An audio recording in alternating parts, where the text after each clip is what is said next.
Bienvenidos a un nuevo episodio del podcast del Salón de Idiomas. And hi, Rox. Hi, Alonso. How are you? Well, a little bit far away. Well, I guess that's how it's gonna be from now on, or at least today. I was looking for more changes, like in the place we record. So Certainly, yeah. And also for those who are watching on YouTube, you don't have to get bored of seeing the same setup. Well, most importantly is to be really interested in what we are delivering here, and so I guess our faces might not be that important for the content. Just don't say any mean comments about how we look, please. Well, I really have to tell you that I love your hair. You have an amazing hair, Alonso. Oh, thank you. I really take care of it every day.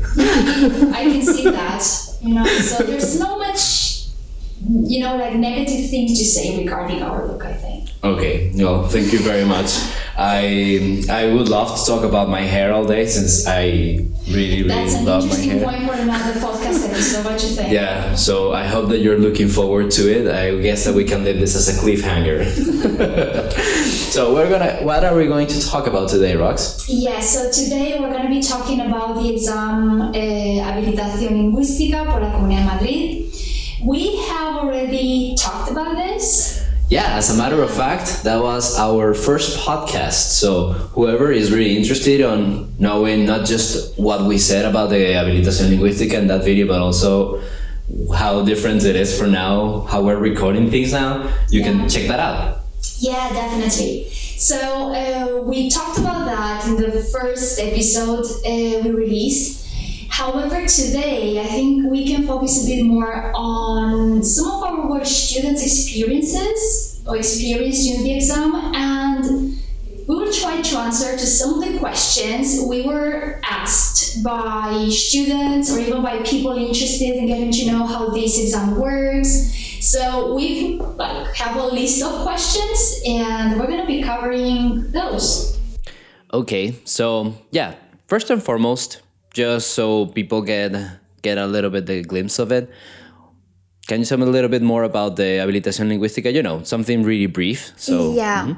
Okay. So we have to draw a line here because Habilitación Lingüística is the concept of actually endorsing your ability to basically show that you're capable of working in bilingual schools in Spain by having this Habilitación Lingüística. Usually you can get to have this Habilitación Lingüística by presenting an English certificate to the Conserjería de Educación, or by doing, if you're in Madrid, by doing this exam called Habilitación Lingüística por la Comunidad de Madrid, okay? So if you guys are not from Madrid, this exam might not be of your interest because you might have to present, a C1 certificate and you will be having Habilitación Lingüística.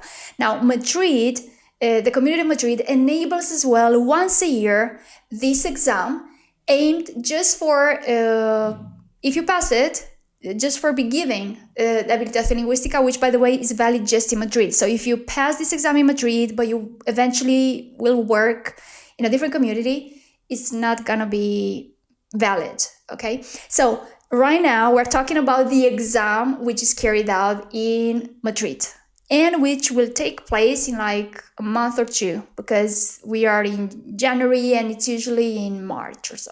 Okay, so keep an eye on it. And also, you gotta just make sure that this is what you're looking for. So I guess that this is kind of like a big deal. Since if you wanna focus on this test, then you gotta make sure that you are only gonna work in Madrid or something like that. So yeah. Now, there was something that was buzzing my ears just a little. Okay. Isn't there a way that we can say Habilitación Lingüística in English? Yeah.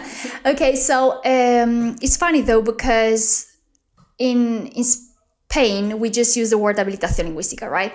And if you were to refer to the term in the exam, perhaps you can use the concept bilingual endorsement. Okay. So we will say that this exam will be the bilingual endorsement exam. Now, this is what we've gathered, what we learned from the internet and so on. If you're doing the exam, there might be no mistakes if you just use the word in Spanish, right? Or you can just say the bilingual endorsement exam. I think this will stick to the original meaning or concept. Okay, that's much better since out of curiosity, I Googled it and it's language clearance. So, yeah, no. I wouldn't know. I think I will call it bilingual endorsement. Because it endorses your ability to actually be performing as a teacher in bilingual schools. Yeah. Okay, great. So now, are we going to talk about some experiences that perhaps people can find useful? Yeah, okay. So, many of us, or many of you guys, teachers, would be interested in doing this exam. And, well, how do I put this? So this exam it has two parts, the written part and the oral part. And actually, we're going to be talking more about the oral part, which takes place, it's pretty similar to a civil service exam, and takes place in front of a board. So you have like from 5 to 6 people interviewing you. And the experience that I recall from my students is usually focused on the oral part, right? The interview they did with the board. So, pretty funny things. The first one was the case of a student of mine who was pretty quick-witted and smart. Nice. And yeah, because, in this exam, you need to know certain things. It's not just about your delivery of English, like how you speak English, but as well, certain content you have to know beforehand and stuff. So he was aware of that. He knew that this exam might be a bit challenging. We practiced it in class. He knew he lacked of certain English or skills in English, or how did I put that? Certain vocabulary or high use of English. So he said, you know what I will try to do is that I will try to lead the conversation of the interview. Nice. Wow. Towards what I feel confident talking about. Yeah. This is at least one of them, but I'm pretty aware many of them have done that. So this guy, his wife was about to give birth like 3 days after the exam. Mm-hmm. And he said, you know what, I'm going to be talking about that. I'm going to be talking about my family, the fact that I already have 2 girls, 2 kids, and we're expecting the 3rd one. And you know what? He was successful. Indeed, nice. The whole interview veered around dealt with it. They were talking, asking him questions about his wife, how will he feel, having like a 3rd kid. So all the questions were personal, because in the exam you might be asked personal questions and questions regarding your experience, but also, some more others regarding methodology or more education orientated ones, right? But he managed in such a way to direct the conversation towards the field he felt comfortable with. And he passed. And I have to admit that this exam is not a piece of cake, unfortunately. Okay, so, wow. Did you know that strategy I have told a student who has a kid? Yeah.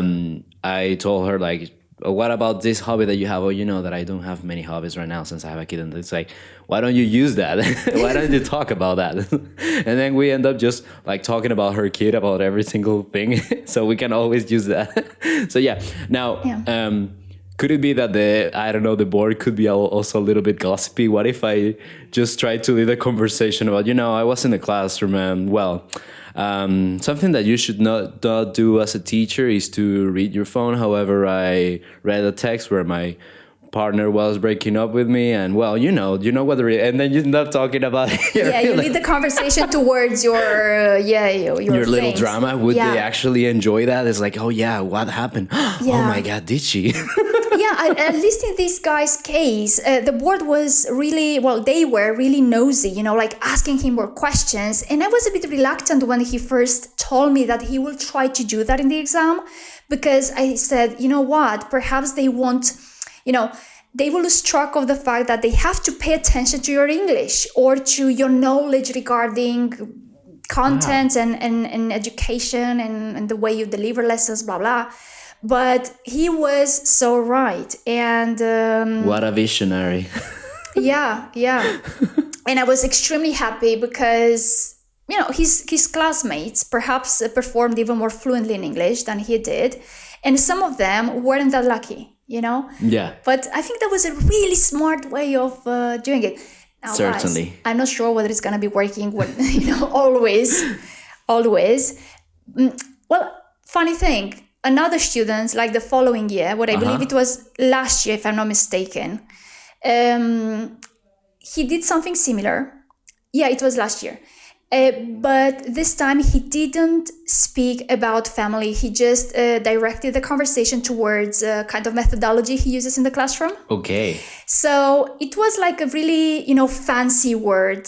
I don't exactly remember what methodology he wanted to, like from the first questions, he talked about that, even though he was not asked about methodology. He introduced, he phased in that concept. And the board was curious. I mean, the guys were curious and they said, okay, and how do you do that? And he was asked more questions about it. And eventually, again, he was capable of answering with really nice, fancy words because he already knew beforehand, all the vocabulary related to that concept. Well, I mean, I guess that if you face in these really fancy last names into the techniques, then it's really intriguing. Like, I don't know, like the Graham technique. That is what I apply with my students every single day. It's like, oh, what are you talking about? Tell me more about it. Yeah, it's funny because I think I will call them like Alberto's technique or Luis techniques, like the guys who actually did it. Funny thing, now that I think about it, it was just guys, the ones who were like really strategic and said, I'm going to be... They thought beforehand, they had a plan, okay? And they were successful. Okay, well, now speaking about more strategies, could I consider the fact that, well, they are human beings? Okay.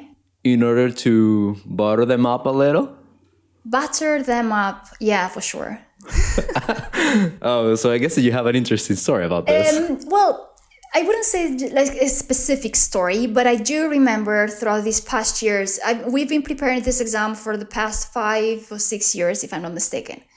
And we had some students who, because what we do here is that we keep collecting the questions which appeared in the oral part, right? So we have 200 and whatever questions.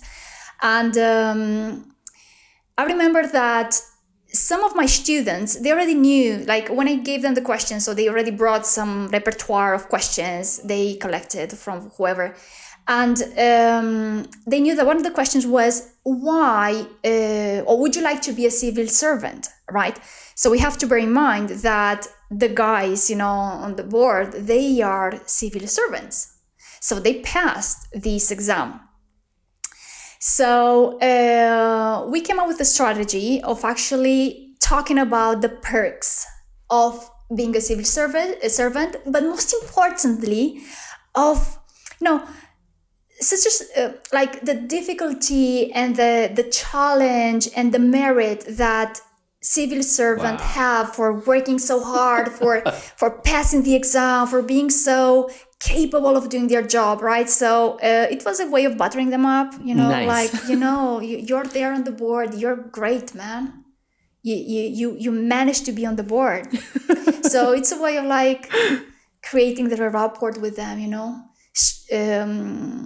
I will say that it's a good strategy, striking a chord with them. Yeah, I mean, I'm just saying, this is just a little comment. However, whoever is able to be working in, something hypothetical, like this board, well, that's such a human being. That's such a great person with fantastic values that has worked so hard. They have definitely kept their nose to the grindstone and all that. I think you really wanted to use that expression, right?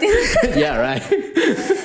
Now, guys, just for you to know, we're not making fun of the civil servants. Of course, passing the civil service exam is arduous. It's difficult. It requires many years of studying, and you indeed really deserve it. I mean, if you pass it, you actually deserve that. But the funny thing about this is, taking advantage of that and saying, it's like buttering them up, talking so nice words and to them, and with the hope that it might work. I mean, who doesn't enjoy a pat on the back? So yeah. So we realize now that who doesn't enjoy gossiping and a pat on the back? So that's the board, or at least that's the way it's been. Okay, now everything seems so nice so far. Could there have been a couple of moments where things didn't go as expected? Yeah, it's not all a bed of roses. So yeah, we did have these like really nice, interesting techniques, but as I said beforehand, it's not a piece of cake. So the exam might be a bit challenging, but funny, sometimes it's not about how difficult the questions are, but how weird they appear to be. So I remember another girl, she started to prepare the exam with us, but she had already done the exam like a couple of years before that. So she told me that it went pretty smoothly. Like the first time she did it, it went pretty smoothly. And the last question was just a really simple question, nothing related to her experience nor some technical words, whatever. And she was just asked about her favorite singer. Oh no. What are you talking about? That is actually a really difficult question. Yeah. I mean, she was like, so imagine the girl like for like 10 to 15 minutes answering different questions. Some of them difficult, like how do you assess your students or whatever?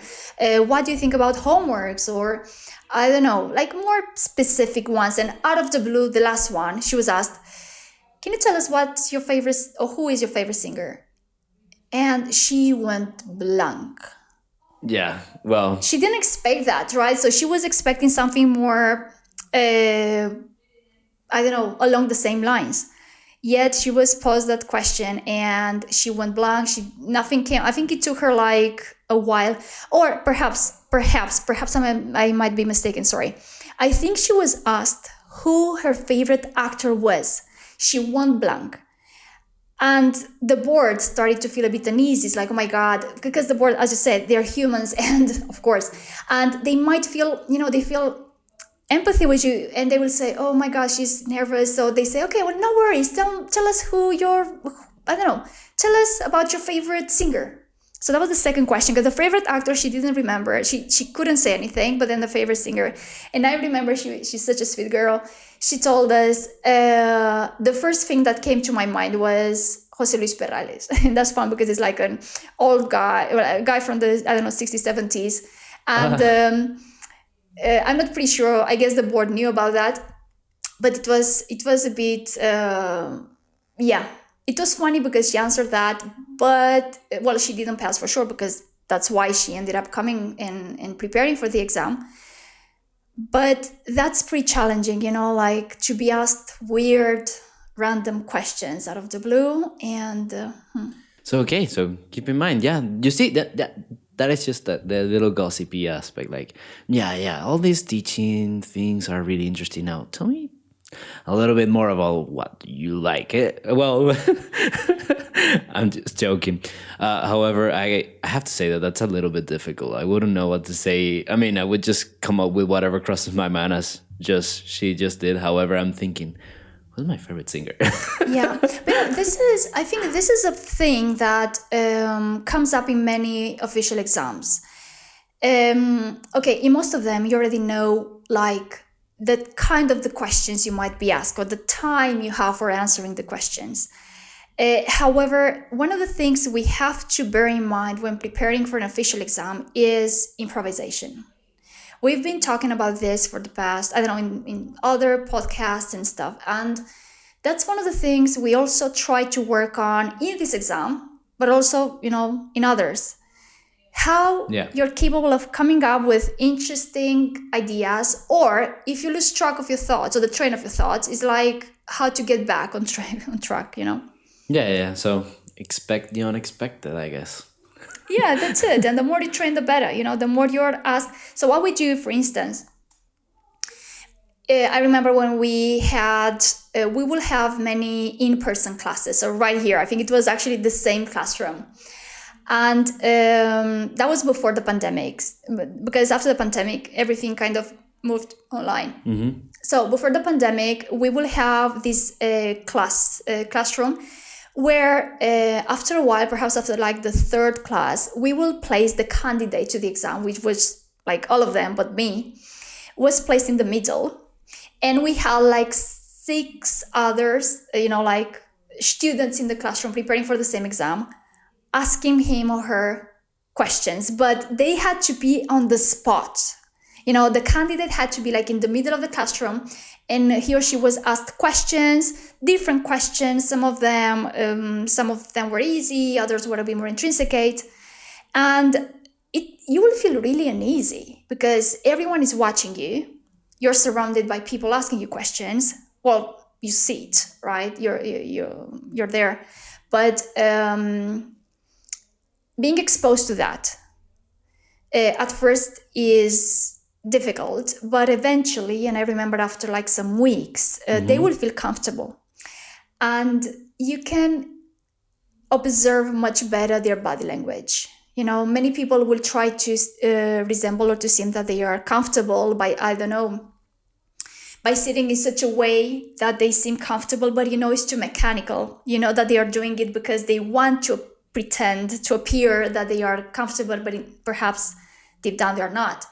So that was a really nice way of actually working on their body language as well. So we will provide feedback not just on the answers, but on how they will convey and how they will talk.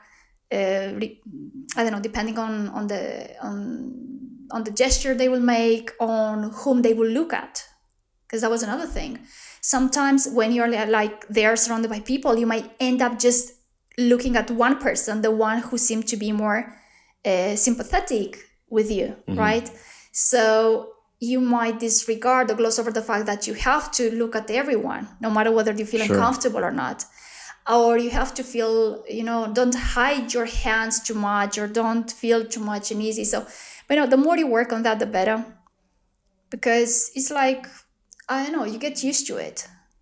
So I guess that we could just boil it down to acknowledging that, well, it's not just about the test itself, it's also what surrounds it. Like, the place where you are, to whom you're speaking to, and so on. And basically, if you work on this, if you acknowledge this and you practice this a little bit, perhaps this is going to help you with the other parts as well, right? Yeah, for sure. Because the more you lose your consciousness, like when you're like too aware of your movements, your tone of voice. Exactly.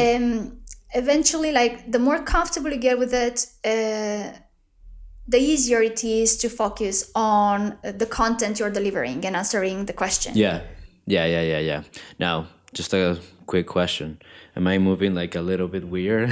Am I being a little bit self-conscious that I didn't notice? Because, you were like, you move in a certain way that looks like you are being comfortable. Like, am I doing this right? Well, it's so unconscious. Well, I don't think so, but you were like really feeling when I was telling about my students, being in the middle of the class and then being surrounded by the other candidates, next candidates for the exam, our students.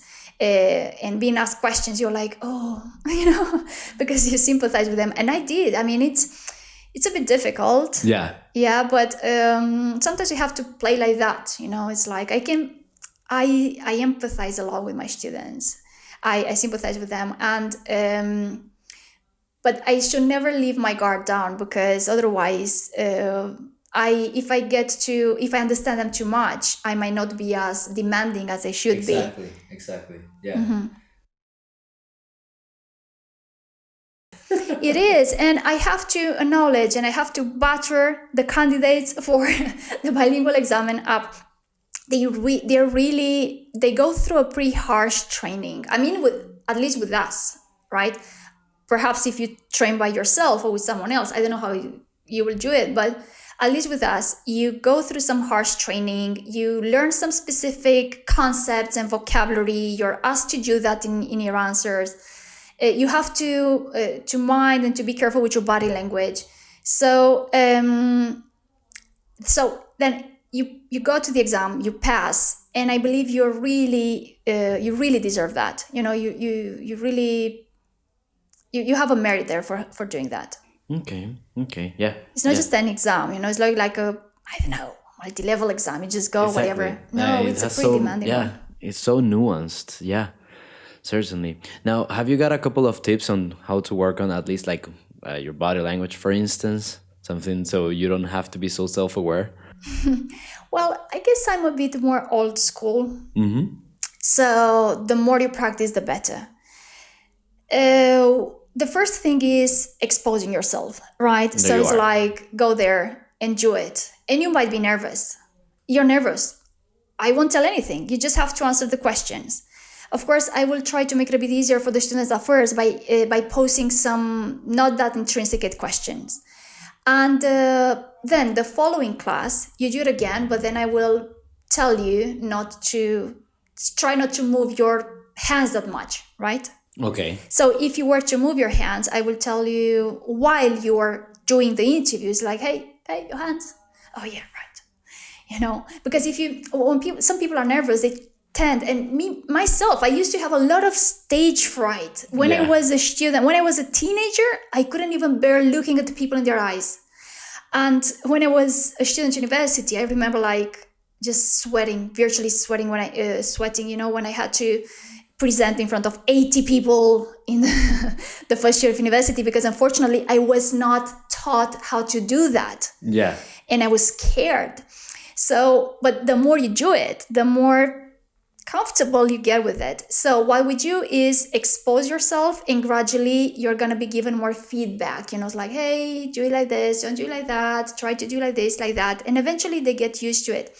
And if you are to do that at home, what I recommend you, if you are eager to record yourself. Record yourself either by Yeah. audio or by video, record yourself. And then you're going to be like really critical with yourself, but that's aimed for enhancing your performance. So yeah, simply practice makes perfect. Practice makes perfect. That's the quote. I think in Yeah. Salón de Idiomas we have practice makes perfect, and it's a piece of cake. Yeah, if you practice every day, since practice makes perfect, then it's gonna be a piece of cake. Everything makes sense here. Yeah. I think you have this strategic mind, There you are. Now, I have a couple more questions that are really common. And yeah, by the way, if you have more questions about what you're listening to right now or anything else, you can leave it in the comment section, or you can drop it on our Instagram or any social network that you want to see us. So yeah, first and foremost, do they always ask technical knowledge questions? Okay, The other part? Yeah, and not necessarily, but they do tend to. Some of the questions are regarding your personal experience, your life. Then there might be quite a few regarding some more specific concepts or education-related concepts. Yeah. Okay. Now, you mentioned that on the board there are about 5 to 6 people. Are all of them Spanish all the time? As far as I know, there should be at least one who is a native. Yeah. Okay. So can better assess your English. Okay. So, well, I hope that doesn't freak anyone out. Yeah, hopefully you won't, I don't know, perhaps if all of them look alike, you might not know who's the one who's actually the native one. Yeah, exactly. Being there attentive to all the prepositions you're using or the tenses, whether they're correct or not. Now, I know that we focused heavily on the oral part. However, does the written part also focus on education and all that? The written part is usually the beginning, so the first phase, if you like. And funny enough, not necessarily. So in previous years, part of the content was not like really far away from education, nothing related to education. Perhaps some topics in the writing part, the written part, not the writing skill. Okay. Now, to continue with the written part, is it true that it's a piece of cake compared to the oral part? Well, the oral part is definitely the most difficult one, and where like statistically more people failed. So because of the oral part, you didn't actually get the bilingual endorsement by doing this exam. Now, traditionally, the written part was the easiest one, but I'm saying it in past was because after the pandemic, the first exam after the pandemic proved to be quite challenging. So I believe it's in between a B, a high B2 and a C1 level. Yeah, it's not that easy. I see. Now, we have talked about how we have to pay attention to every single detail, to every single aspect to consider when they are assessing you. Now, do you know what they actually consider when they are, assessing you? There are quite a few which are being borne in mind when, they really pay attention to when you deliver when you answer to the questions, you answer the questions. One of them is definitely your English level. So your pronunciation, your range of vocabulary, your grammar, mistakes, okay? Those are really important. And your coherence, that's another thing. Many people tend not to be coherent when they give their arguments. So all these things are definitely like the ones which are being more assessed or looked at. Then as well, the content. So I mean, if you're asked something specific and you have other mates or candidates who've answered the same questions but with more specific concepts, more education-related vocabulary, higher range of words in English, they might be more likely to get it than you because that specific vocabulary is also pretty nicely assessed. And then as well, your knowledge, right? So if you know what you're talking about, because many people, I have to admit, guys, and this is a reality, many people do the exam, they just go there, but they might not even know what that is about. Yeah. Okay, so if you're being asked questions and you have no idea what that is about, of course, they might say, okay, this guy is just trying here. They are not even that into the exam. And part of the exam is similar, or some contents might be similar to what you can encounter in a civil service exam. I see. So it's not just any exam; it's a specific exam. And if you know about that, the chances are higher that you will pass it. Okay. Okay. There are some more things, but these are like the general things. Okay. Well, I guess that could be it for today. Yeah. So now we're back to Habilitación Lingüística. Yeah, I just hope, guys, that you pay attention to everything, do your best, and be lucky, and good luck in the exam, guys. So and if you wanna take a look at our other podcast, which is, by the way, the first one, we also keep talking about the Habilitación Lingüística and more of its nature, I guess. Yeah, and I also want to make a bit here of just to say something more specific. If you do this exam, and the outcome was not very good, don't cry over that. There are many more ways of getting the bilingual endorsement, and this is just one of them.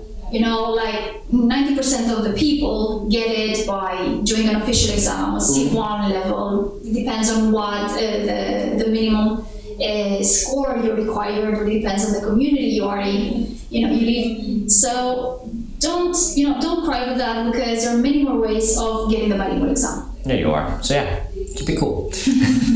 Well, I hope to see you for the next episode, and see you in the next one. Yeah. Bye-bye. Bye.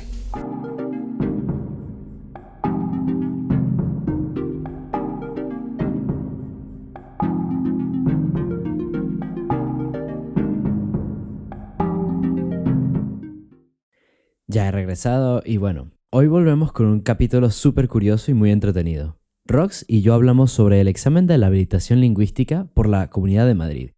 Y aunque nuestro primer podcast iba precisamente sobre esta prueba, hoy volvemos con más detalles e historias bien interesantes. Hoy nos centramos en la experiencia de algunos alumnos haciendo el examen.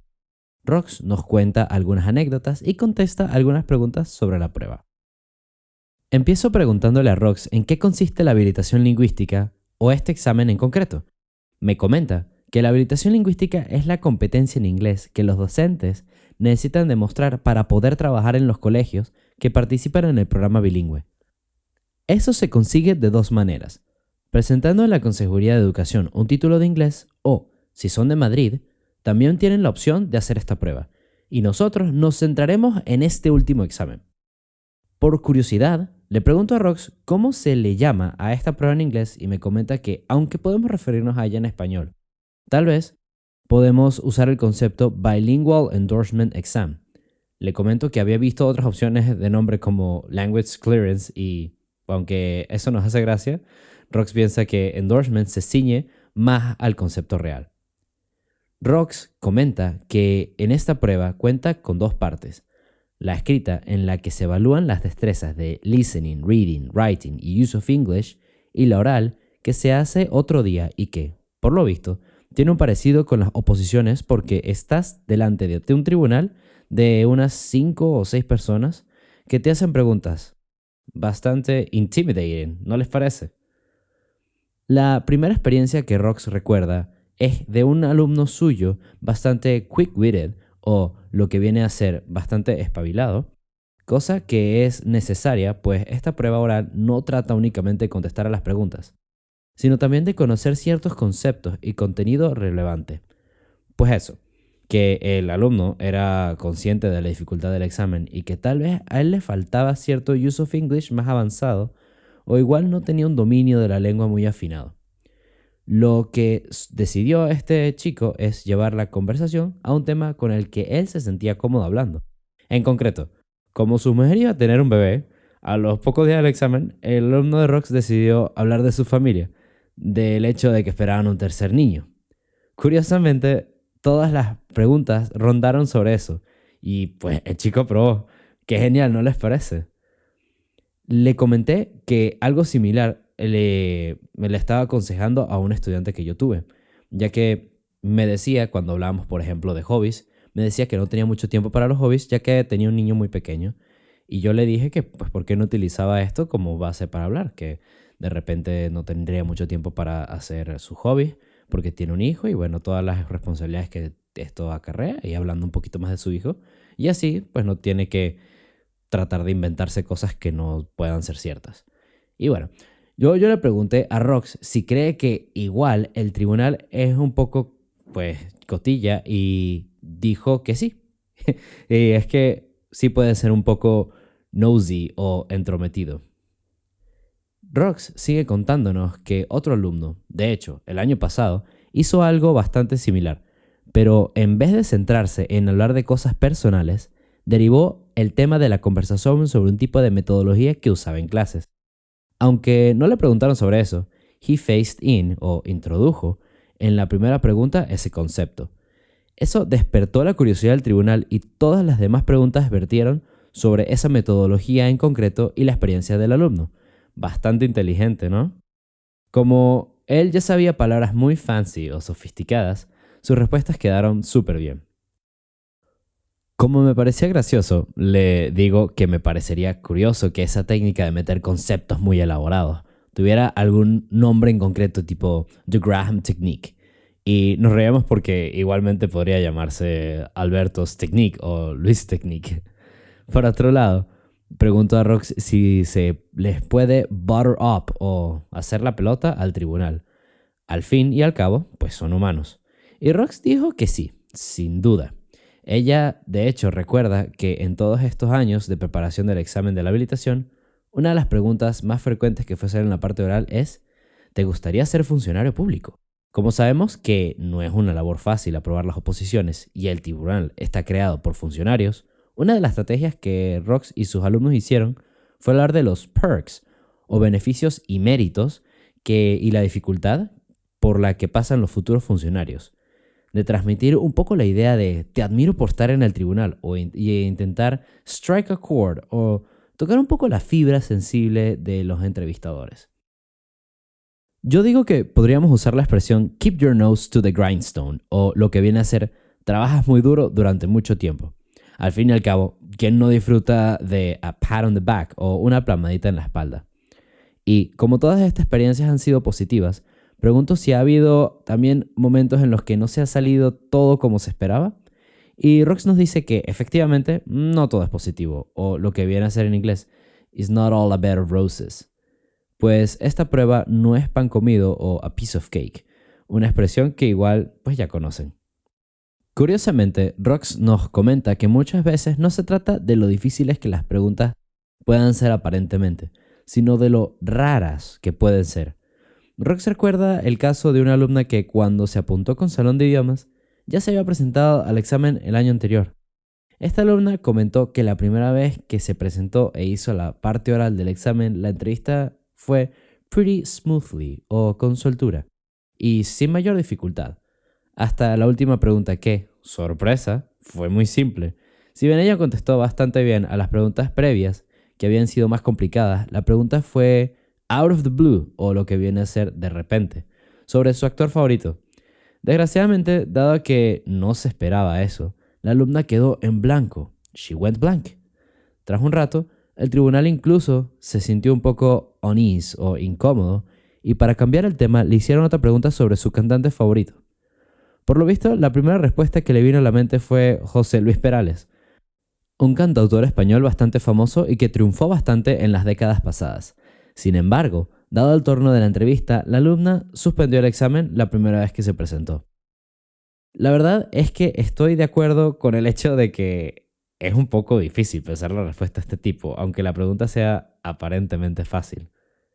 Rox también cree lo mismo y hace énfasis en la necesidad de tener buena habilidad de improvisación en un examen. Y eso es lo que trabajamos en el Salón de Idiomas. También, si te quedas en blanco o pierdes el hilo de lo que ibas a decir, lose the train of your thoughts, te ayudamos a aprender a improvisar y volver a encaminar tus pensamientos, get back on track. Y, cómo no, a hacerse con la incertidumbre o expect the unexpected. Para dar a ilustrar mejor cómo se trabaja esta parte oral del examen de la habilitación lingüística en clases presenciales, Rox nos comenta que lo que solían hacer o would do es sentar a cada alumno o candidato en medio de la clase y que sus compañeros lo rodeasen o actuasen como el tribunal. De lo que se trataba es que el alumno se sintiera on the spot o un tanto incómodo. Luego se le iban haciendo preguntas más o menos fáciles. Al principio era más difícil, pero a la larga, o eventually, se acababan sintiendo cómodos. Además, es más fácil evaluar su lenguaje corporal o body language, incluso ver a quién el candidato mira del tribunal, pues inconscientemente solemos acabar mirando a solo una persona y pasamos por alto, gloss over o ignoramos, disregard, al resto. Entonces, si el alumno es consciente o acknowledges todos estos factores, aparte del examen en sí, y practica, se va soltando y se centra más en el contenido, lo que hará su examen mejor. Rox y yo nos reímos un poco nerviosos porque ambos podemos sentir lo fácil que es ponerse nervioso y empatizamos mucho con ellos. Yo le pregunto a Rox si se nos puede dar más consejos sobre cómo superar este miedo e incomodidad a hablar delante de un tribunal. Y nos comenta que hay que ir por ello, que es lo más fácil es exponerse a esa situación. Aunque estemos nerviosos al principio y gradualmente recibir cada vez más feedback de cómo ha ido para mejorar. Rox misma nos cuenta que de joven tenía stage fright o miedo escénico y que le costaba mucho incluso mirar a la gente a los ojos, pero que con el tiempo y la exposición a estas situaciones lo superó. Por último, o ya para finalizar nuestro episodio de hoy, le pido a Rox que conteste algunas preguntas concretas sobre el examen e invito que dejen sus preguntas en los comentarios o en nuestras redes sociales. Y bueno, la primera pregunta es si el tribunal siempre hace preguntas técnicas o que requieran un vocabulario específico. Rox nos comenta que no siempre, pero sí que hay una tendencia a esto. Luego, quiere saber si de todo el tribunal todos son españoles preguntando en inglés. Por lo visto, es probable que uno de ellos será nativo. En cuanto a la otra parte del examen, la escrita, Pregunto si trata sobre temas de educación, pero según nos cuenta Rox, no es así necesariamente. Puede que algún tema de writing sea educación, pero varía un poco cada año. La siguiente pregunta que le hago es si la parte escrita es más fácil que la oral. Rox nos cuenta que efectivamente la entrevista con el tribunal es la más difícil, pero la parte escrita es también bastante retadora y ronda un B2 o un C1 de nivel de dificultad. La última pregunta es sobre lo que realmente el tribunal evalúa o tiene en cuenta a la hora de evaluarte. Rox nos dice que el nivel de inglés, la pronunciación, entonación e incluso coherencia son fundamentales. Luego añade que el contenido y tu repertorio de palabras también juegan un papel importantísimo. Y por último, tus conocimientos de esta materia también son evaluados, pues es una prueba muy concreta con preguntas muy específicas. Y bueno, aquí acaba nuestro episodio de hoy. Bastante entretenido, ¿no les parece? Y espero que les haya gustado y ya saben, así los espero para un próximo episodio. Así que bueno, take care. Bye.